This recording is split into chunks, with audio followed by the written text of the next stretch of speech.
உண்மைதானே சார். அவரு சார் திருநெல்வேலிக்காரரு.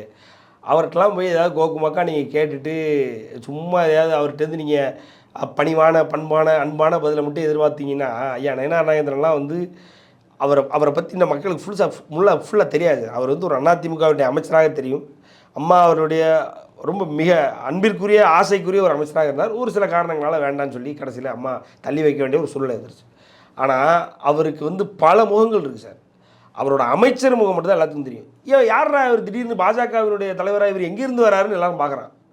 அப்போது பாஜகவினுடைய தலைமைக்கு ஏறக்குறைய தேசிய கட்சி 20 ஸ்டேட்டுக்கு மேலே இருக்கக்கூடிய ஒரு கட்சி, அந்த கட்சியினுடைய தலைமை மோடியினுடைய ஆசீர்வாதத்தோட, அமித்ஷாவினுடைய ஆசீர்வாதத்தோட இங்கே ஒருவர் வந்து பாஜகவினுடைய தலைமை இடத்தை வந்து ஒருத்தர் நிரப்ப முடியும் அப்படின்னா அப்போ அவருக்கு எதுவும் ஒரு பவர் இருக்குல்ல.